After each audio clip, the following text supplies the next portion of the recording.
Oke, pada bab 6 ini kita akan mempelajari transaksi pembelian. Transaksi pembelian itu di dalam khususnya perusahaan dagang pastinya tidak akan lepas dari pembelian barang ya, sebagai sebuah persediaan yang nanti akan dijual. Nah, penambahan stok dari suatu kewajiban dilakukan untuk memastikan bahwa stok selalu ada ketika permintaan pelanggan itu muncul. Nah, di lazimnya dalam proses pembelian itu terjadi dimulai dari pemesanan pembelian yang lebih umum dikenal dengan purchase order ya. Setelah pemesanan dilakukan, kemudian biasanya pemasok atau supplier itu akan mengirimkan barang-barang yang dipesan berikut dengan penagihannya. Nah, untuk mencobanya kita bisa menggunakan soal yang sama, yaitu PT Clothing. Berdasarkan soal, kita bisa awali dengan login di PT Journal Clothing. Di PT Journal Clothing itu Anda pilih PT Journal Clothing yang aktif digunakan untuk lab ya, perkuliahan. Terus kemudian di menu ini, kita lihat di vertikal menu ini khususnya, kita bisa pilih pembelian ya. Klik pembelian di vertikal menu, klik pembelian. Dan di sebelah kanan kita jumpai ada buat pembelian baru.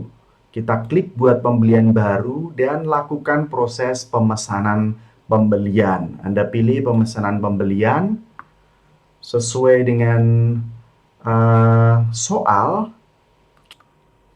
Yang pertama adalah tanggal ya. Kita masukkan tanggal sesuai dengan soal. 01 Januari 2019. Dan kemudian kita lihat di nomor transaksinya. Nomor transaksinya disebutkan adalah PO 1000119.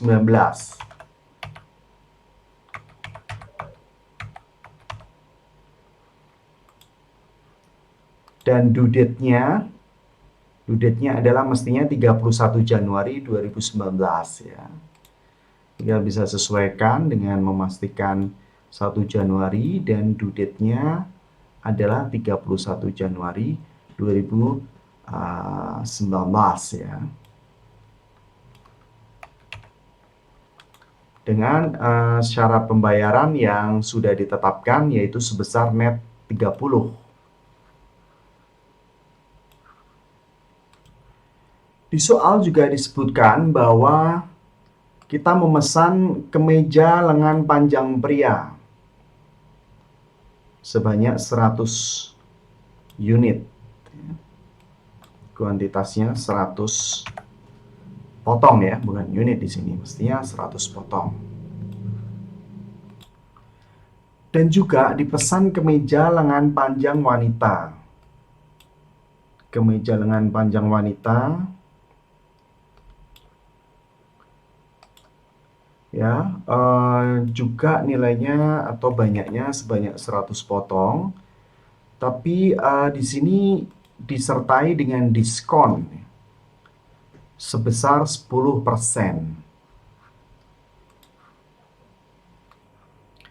Nah, perlu sedikit penjelasan bahwa kalau misalkan kita belum set di bagian setting, khususnya di bagian pembelian setting, kita tidak menetapkan diskon berbaris, kolom ini tidak akan muncul.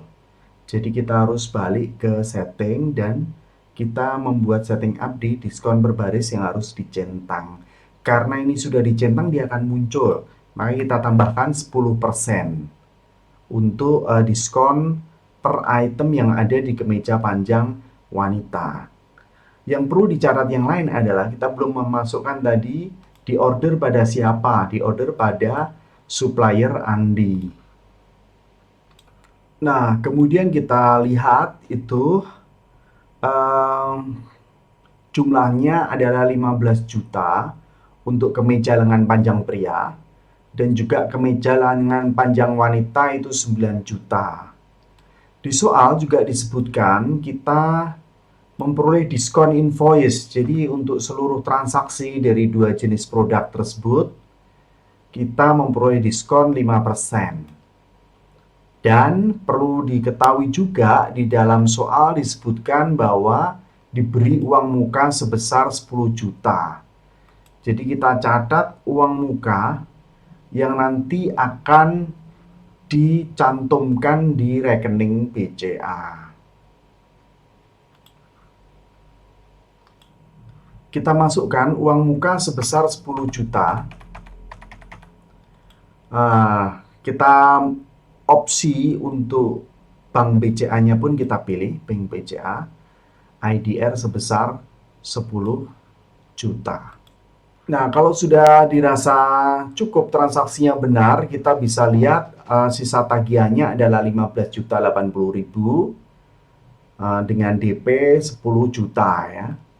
Total kita lihat nilai di atas, total amount-nya adalah 15.080.000.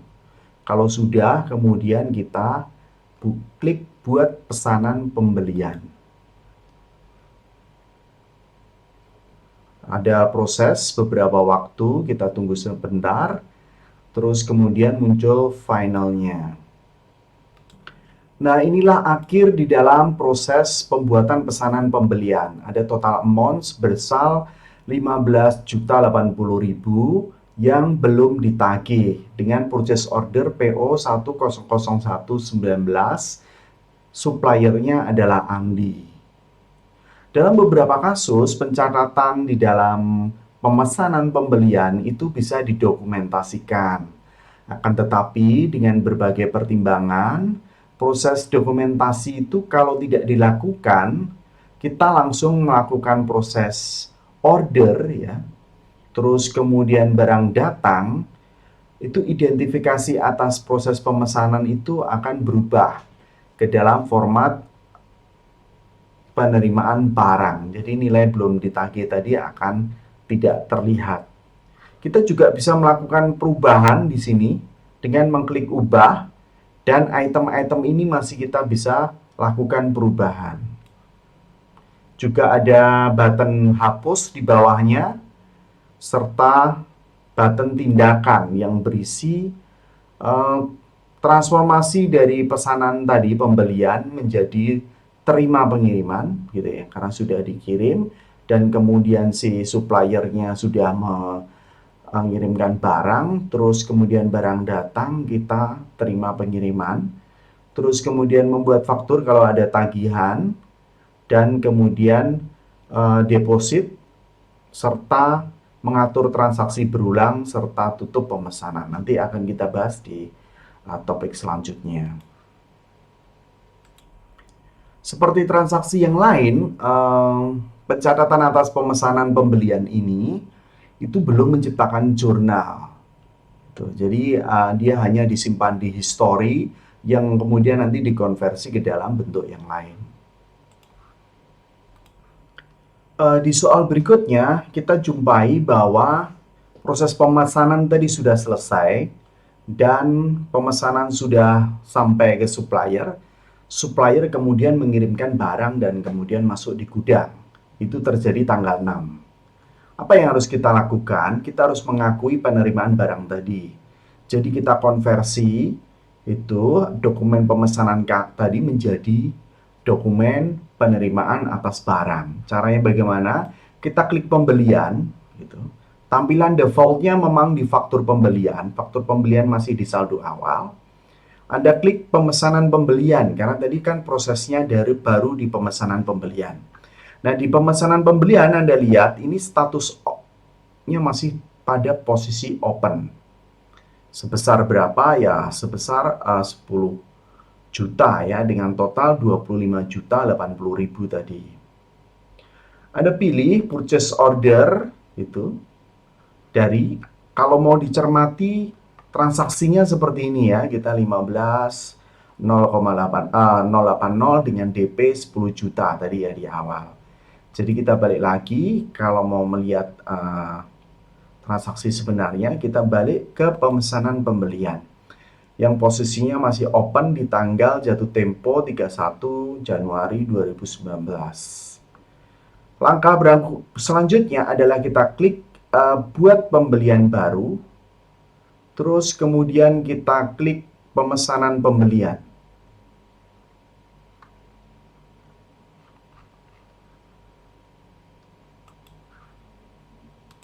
Nah, ini tampilan ketika kita membuat pemesanan baru ya. Tapi kan posisinya saat ini kita ingin menerima barang yang sudah dikirim. Jadi kita balik lagi ke pembelian. Nih, klik pembelian. Terus kemudian pastikan di pemesanan pembelian yang masih open tadi. Terus klik purchase order yang sudah dipesan tadi. Ini disebut belum ditagih ya, karena belum diterima. Kita tarik turun ke bawah, di situ ada button tindakan. Jadi pemesanan pembelian yang sifatnya masih open tadi, ya, belum dilayani tadi, itu kita pilih terima pengiriman. Diklik terima pengiriman. Nah, informasi selanjutnya kita masukkan. Informasi yang harus dimasukkan itu adalah tanggal diterimanya barang yang dikirim, yaitu tanggal 6 sesuai dengan soal ya. Tahunnya jangan lupa 2019 ya, karena ini transaksi semuanya ada di tahun 2019. Terus kemudian Januari bulannya, dan juga informasi terkait dengan ongkos kirim. Di soal disebutkan bahwa distributor Andi itu transaksi yang terkait dengan proses pemesanan tadi menciptakan ongkos kirim sebesar 150.000. Jadi kita masukkan ongkos kirim di sini 150.000. Kita pastikan semua informasi sudah dimasukkan. Ya.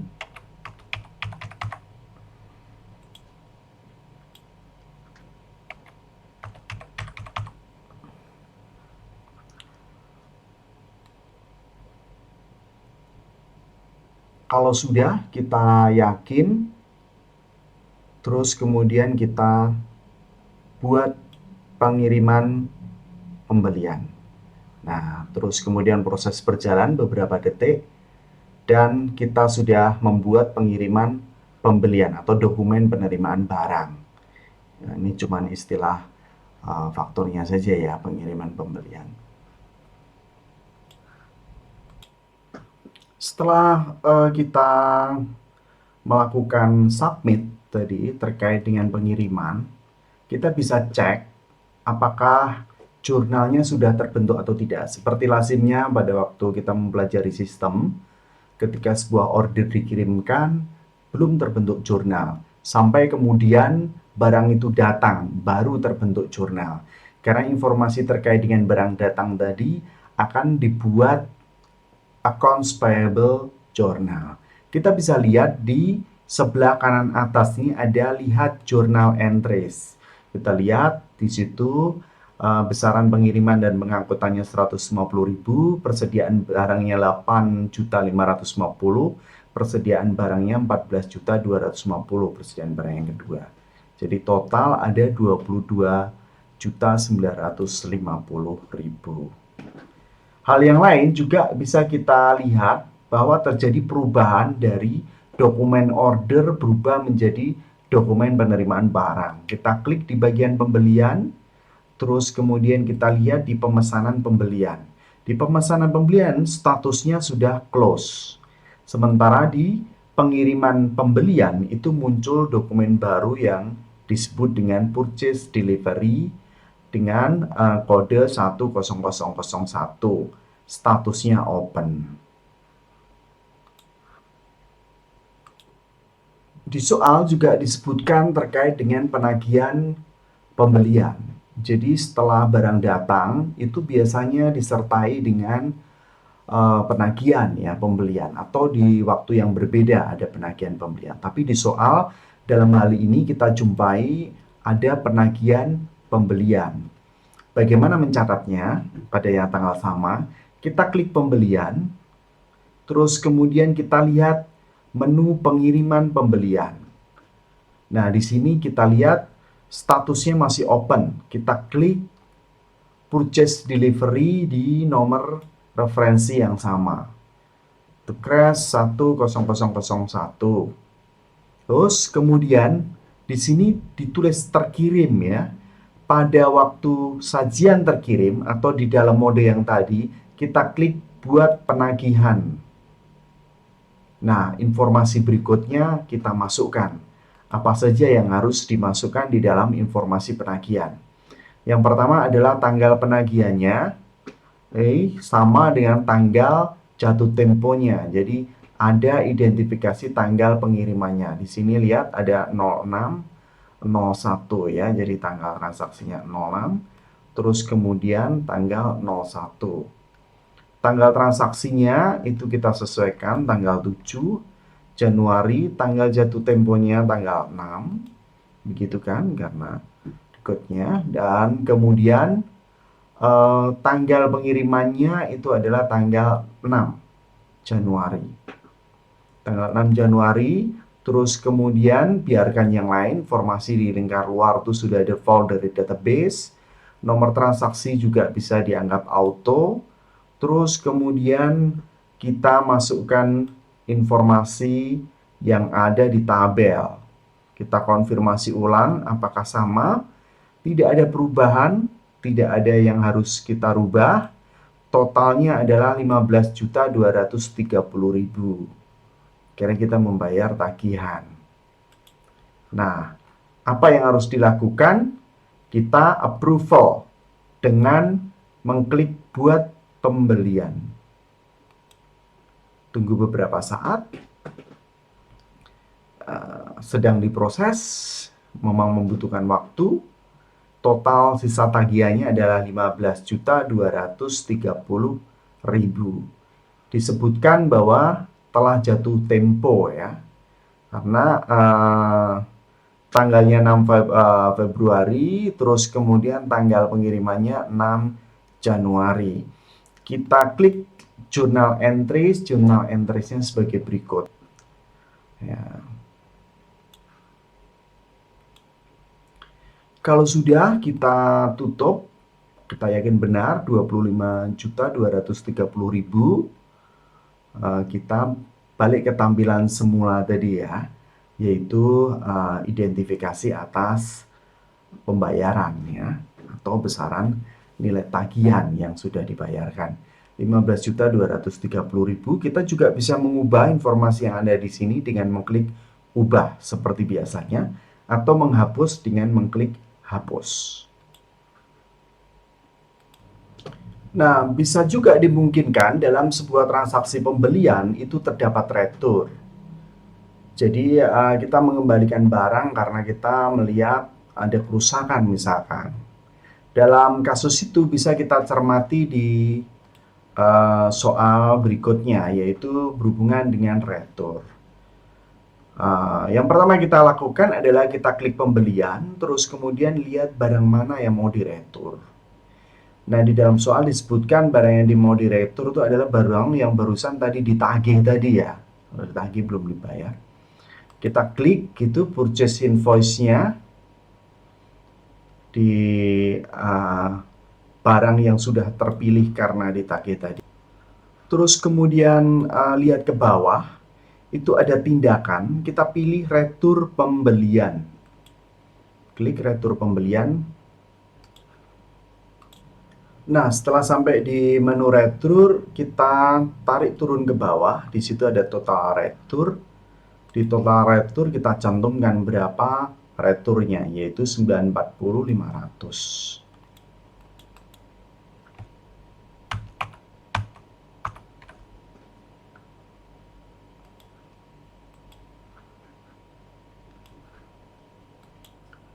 Jadi di sini ketika tampilannya itu masuk di retur, kita masuk ke daftar lainnya ya.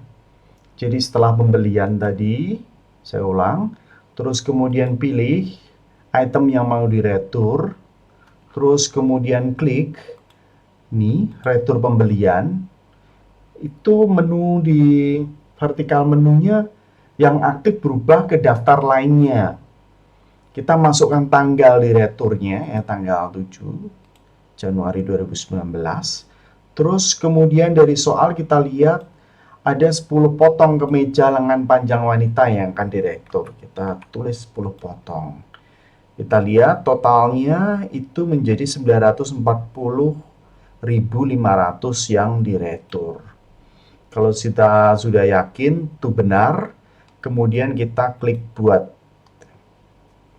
Proses selanjutnya akan terjadi catatan atas retur, ya. Purchase return sebesar 1.001 di invoice 10001 sudah selesai.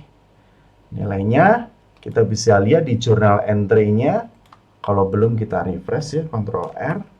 Terus kemudian kita lihat journal entry-nya. Nah, ini adalah penyesuaian atas retur yang muncul dan juga item-item yang lain yang dikaitkan dengan proses retur atau barang tadi.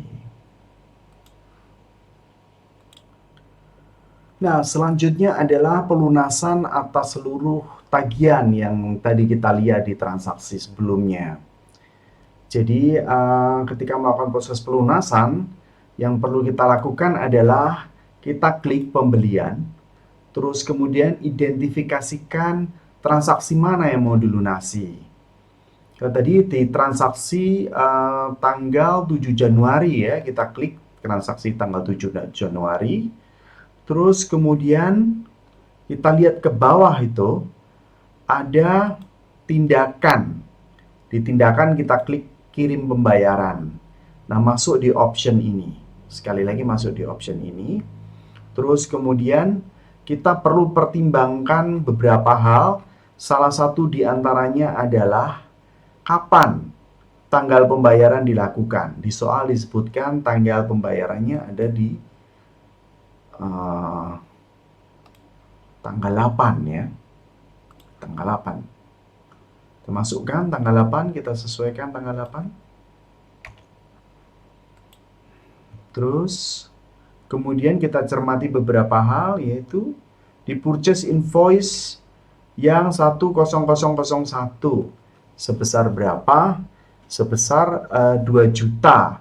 Di soal diidentifikasi disebutkan PT Juna Coating melunasi seluruh tagihan pada distributor Andi via BCA/IDR dengan mendapat potongan 2%. Jadi dikaitkan dengan transaksi tadi, purchase invoice sebelumnya juga kita lunasi karena semua, kan, ya, 2 juta.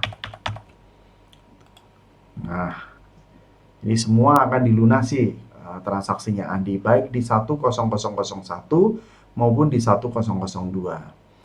Disebutkan akan kena pemotongan. Klik tadi masukkan potongan sebesar 2%. Jadi total ada 15.963.710.